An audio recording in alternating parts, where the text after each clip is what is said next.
Что, морщинки? Угу. Да? Просто неровности на коже. I have my mimic wrinkles. I'm old. I don't want to be Только old. смотри, я тут. Hello everybody, my name is Diliara and welcome to my YouTube channel where I show you Russia from the inside. In today's videos we will be talking about Russian weddings. Why is it so important to me? Because I'm a married woman. Yes, now the number of followers in my channel will go down. Yes, I'm married, I have a husband and husband has me. So it's been a year now that we're married.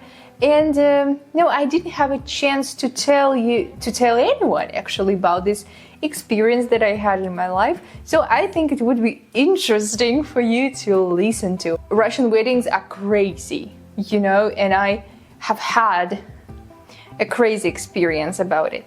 So if you are ready, make yourself a nice cup of tea, coffee, vodka, whatever you drink there, and let's dive in. So we will start with our with a proposal. So my husband is really romantic person, as it occurred to me. I didn't know that he could be so romantic. Well, I didn't expect him to propose. We went on a date. Well, we have just regular dates when we go out together and do something romantic. So we went on a regular date to the amusement park. Suddenly, we decided, I don't know, somehow, that we really need to go to this circle. I have no idea what you call it. It's like a London Eye. Yes, the London Eye. This one we had in the city of Ufa. We lived there before, and my husband's from Ufa. And we rode the first circle. We enjoyed the city. And when we hit the second circle, he got down on his knee. I do remember every little detail of this moment because I was shocked. I didn't know what was going on. So he was holding a little box, velvet box with the ring, and he asked me, "Will you marry me?" And I said, "Yes." Oh, you know, I'm telling you, and I have goosebumps running around my body. And I say, yes, of course. I was so shocked. I just kept silent because I was like, what? What the heck? Why? I didn't know like how to react. I didn't expect that. So yeah, after that we went to the restaurant and I was really shocked. I didn't tell anyone of my family, because my family didn't know that I was dating a man at this time. I will tell you furthermore why I didn't tell. And so this is how this whole marriage program started. We had been dating for a year or something, and my man, he was really serious about family stuff, and we understood in some way that we are about to get married. It was just a matter of time. So in some way it was a surprise for me, but in another way I expected it for real. I expected this. Why my family didn't know that I was dating? I come from a Muslim family. My family is Tatar. Tatar, it's a region of Russia between Siberia and the far east. So Tatar, they keep traditions a lot. And all my childhood I was told that I need to marry a Tatar man. So that I need to keep traditions, that I need to keep the household going. I need to be like a wife. Like wife or Tatar wife. But somehow I just didn't have a chance to meet really nice Tatar guys. The one that I've met, they weren't really, my type. So I kept it a secret that I was dating a Russian guy. But when my man proposed to me, I decided that it was time to tell my family the truth. And it was Christmas break as we call it in English. It's the time after the New Year. So I got back home to my family, and I told my mom, like, I was proposed. I was asked this question. My mom was actually really happy. I was so scared. I was so afraid of telling her because I expected this anger, this outrage from my family.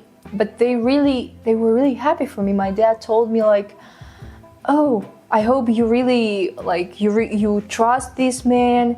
I hope you're sure. Well, I hope that you live together. You got acknowledged with each other, with habits, with routine. I said, yes, I'm sure. At this time, I wasn't really sure about it. So yeah, and his family, my husband's family, didn't know that we were dating too. Well, they didn't know me. We kept it quite a secret because in Russia it's quite normal that family intrudes into your relationship. It's not everyone, but people in Russia, they really like to give you advice, especially mom or mother-in-law. But I'm lucky, my family is not like this. But anyway, we kept it secret so nobody would disturb us in some way. And we started to plan our wedding. First, before all the ceremony, before the restaurant party, all this stuff, you need to register your marriage officially. So to do that, you go to the Gosuslugi service. It's a service that now manages all the services, governmental services in Russia. So you apply for marriage, like me, Diliara Talgatovna, wants to marry this. Date, time, apply. It's like the service, like an app. And my husband got a notification like, Koroleva Diliara Talgatovna wants to marry you. Do you agree? Like, he's like, yes, I accept the invitation. So this is how we applied for our ceremony. So you need to apply, and we got married not in Ufa. We got married in the city of Tyumen, where we live now, because in Tyumen we have a really beautiful ZAGS. ZAGS, it's a palace. Usually it's a really beautiful building. It's a palace with nice architecture, with nice interior, with a huge walls. Everything is decorated, everything is so fancy and looking amazing. This is a place where people officially register their marriage. So this is how we applied. We got married on the 30th of July in the morning. So we applied for this date. By the way, we forgot completely that the 30th of July, it was a city day in Tyumen. So it was a birthday of a city. Yes. So we got in the center of all the festivals and holidays. So it was a really bright day. Usually, for Russian wedding, you need a lot of things. First, you need to buy a dress, a suit. Then you need to decide how many guests you will have from both sides, from bride sides and from groom's sides. Third, you need to plan the ceremony. Like, you need to manage your time. What time we leave, what time we enter, what time we say goodbye. Because in ZAGS, everything is like in the factory. Everything works like a clock. You don't have a spare minute to cry. Like, oh, stop crying, go away, there's another couple going. So hurry up and leave. So we started to plan our wedding. First of all, my dream wedding wasn't huge. I dreamed of having family, small family wedding, like his parents, my parents, brothers, sisters, like a dinner. You know, nothing really huge or nothing really. I don't know. I will write here. Nothing really. My dreams didn't come true because my family took the responsibility of organizing the party. First of all, we didn't have a lot of money to have something huge, and we didn't have to take a loan at the bank. But my family agreed. Well, finally, our families agreed to pay for the restaurant and some other things, all the expenses. And I'm really thankful for them, because without them, this wedding, and maybe our family actually wouldn't have happened. So I'm really thankful. I was crying that day a lot. I didn't have a chance to speak normally because I was like this. Yeah, but I was happy. My mom sent me a list of 70 people from my family, only from my side. I was like, are you sure, madam? Do we need so many people? And she said to me, believe me, it's the closest people. And like, if you don't invite someone, they could get offended. It's normal in Russia. If you don't invite them to the party, they get offended. We worked on it, and we shortened this list by half, and I had 30 people from my side. My husband's family was really easy. They had only 3 people: mother, father, and brother and sister. That's all. So my family 33 people, his family 3 people. Amazing combo, amazing. After all guests were invited, we started to look for the hallway, the restaurant. The only choice we had is center of Tatar culture. Yeah, it's the center of Tatar culture. There is a big ceremony hall, and we had our party there. My mother, she didn't tell me this straight, but she really insisted on having nikah. What's nikah? As I told you, I come from a Muslim family, and when you get married, you need to make a ceremony. In Orthodox Christianity, they have венчание in a church. When you make your vows, yeah, and the same we have in the Islamic culture. You need to register your marriage with a priest. Let's say I'm really bad at religious vocabulary, so please don't get offended by that. But we didn't agree. We didn't have a religious ceremony because I was against it, because I'm not truly religious. It would be quite two-faced to do this, and I respect religion that my family brings, but I'm not really religious. Maybe not yet, who knows. So I refused, and my husband refused too. He was against it because he is a Christian, and how could we have nikah if he is Christian? So we refused, and we closed this topic for our family too. All the guests were invited. The restaurant was booked. The catering services were booked too, and we were just waiting this day. Before the ceremony, I bought a dress. Here's, by the way, a picture of us buying dress together. Well, there is a tradition that bride and groom, they shouldn't see each other before the wedding in their suits. We didn't have a choice because we didn't have so much money, so we needed to analyze the situation and understand how much money should I spend on my dress, how much money should he spend. The dress was really beautiful, I really liked it, and it was nice. The only thing that I was afraid of, that I would gain weight and I wouldn't fit in it. But everything was okay. I was so stressed at this time, so I lost some weight. And it was time to buy rings. And we finally bought them. We spent about 30,000 on it. We bought our rings. By the way, I don't wear a ring.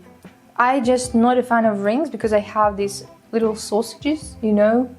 I have short and thick fingers, so rings don't fit me, they don't look good. And my husband, he doesn't wear a ring too. In Russia, it's really important to wear a ring if you are married.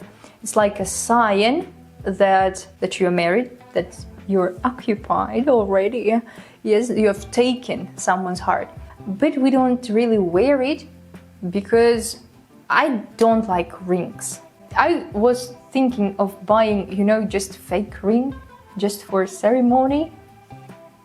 But my husband told me that it was a stupid thing. Like, if our marriage is real, everything should be real. It's not a joke. Am I a joke to you? I'm kidding, he didn't say that. Everything was ready and we were just planning, we were just waiting for the day. On the day of the wedding, I got up at 6 o'clock because I needed to have my hair done. A hairdresser came to my house, I had my hair done, and we went straight away to the photo shoot. Yes, it's very important to have a photo shoot before all these things starts because you feel refreshed and your hair look good. It was the strangest photo shoot actually because I was like frozen. I was like, oh, what am I supposed to do? I had a bouquet and I was like, So, but I like the photos, but I don't know, kind of clumsy photo shoot. After the photo shoot, we went to the ceremony to Zaks, and all our family was already there. I had my friends, and it was really, really moving. I was crying because when they register you, you have something about 15 minutes.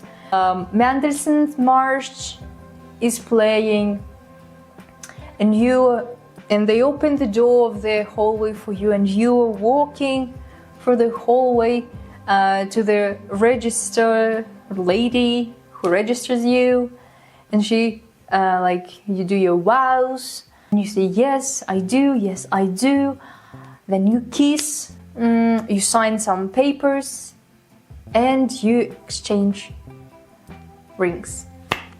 I was crying at this moment. I think I will cry now too. So after the ceremony, we had an adventure. As I told you, on the 30th of July, on our wedding day, there was a birthday to me. We were invited to be nominated as the youngest family of the day, and we were waiting for about 3 hours. It was summer, it was hot, I was wearing this dress, I was sweating as hell, but we were waiting for mayor of the city to come and to give us some presents. We were waiting and we took a photo with him, and he thanked us for registration of our marriage, for registration of our marriage in Tumen, in the city of Tumen. Finally, when everything was finished with this official ceremony, we went to the party. Usually the party, as we call it, unofficial part, people drink and people get drunk, they fight, they dance, they war, they having party. But it's Tatar family and they don't drink. So we had a sober party, sober Tatar party with sober Tatar music. It was something amazing, by the way. So we were getting presents for our family. We were told some really nice words, but I was tired at this time because I was walking on my high heels for 12 hours already, and I didn't have time to eat because every 5 minutes I needed to get up and to say, thank you very much, thank you for your present, thank you for flowers. I always needed to stand up, and I didn't have time to eat, so I was hungry as hell. But the party was okay. We had Afro-Americans dancing with us. It was like a mini show. They were playing drums and they were dancing with us. You know, for Russian people, Afro-Americans, they are really something unusual. It's like aliens. They're like, oh, you know, they don't offend, they don't hurt people, but they are just surprised. They're not used to see someone with dark colored skin. At the end of this party with family, we had another party in the evening with our friends. We went to the bar. Finally, we ate pizza, we drank cocktails, we drank a lot, by the way. So after sober party, we had a drinking party. And after it, we got home. But it's not the end. Every wedding has its second day. The second day is where nobody wears suits, nobody wears high heels. Everybody is ready. Everybody is ready for party. But again, sober party, because we are at our family, by the way, don't forget about that. We're not drinking there. We got to the forest camping. We had a small village house, and there we had some food again, and we went to Banya. Banya is a traditional sauna. It's a hot place where people can sit. It's like a hot box full of hot air and high humidity. And then you run out of Banya and you jump into the lake, cold water lake. It was our amusement for the second day. Of course, we played some games, we listened to music, we danced a lot, we laughed, we did barbecue, we had the party, I had my ukulele, and we sang some songs. It was a nice summer evening. Now I'm telling you all this, and I understand that it was the best time. It was the best time for my family and friends to gather together, to hang out, to have some common memories that we can share with each other. So the last question that I want to answer is why we got married. I'm 23 years old. Now, when I got married, I was 21 years old. And my husband was 25 years old. So people in Russia, they usually get married quite, for European standards, in young age. After you graduate from university, it's around 22, 24 years old. People usually get married. It's not common, it's not everybody, but statistics show that it's quite common. I will not tell you, other people's opinions, because I don't know what they think about it, but I can tell you my opinion. Marriage for me, it's commitment. It's about commitment and dedication. So if you feel like you are ready to live your life, even though I don't say like all your life, no, we can change our opinions as time flies. If you think about me seriously, if you think that I mean something more for you than just girlfriend or just a nightstand, something like this, well, it's a good start for something serious. It's a serious step. But I was lucky to find a really nice person on my way. We grow together, we share a lot of memories, we got through a lot. We sold property, we bought property together, we repaid property, and we lost jobs, we found jobs, we were in a crisis, and we went through this. So we have lots of common experience. And we were together when there were tough times, when it wasn't easy. So I really appreciate that I have such a nice person in my life. Oh, I need to finish this video somehow. I really like talking, you know. So I hope you enjoyed this video and you have found something interesting for you about Russia. Something surprising and new that you haven't seen before. If you have, please leave a comment down below so I could see that what I do is important, that you find something new. If you enjoyed this video, please make sure you liked it and subscribe to my channel. In the next video, I will tell you more about Russian culture and how we survive here. Thanks a lot for watching and have a nice everything.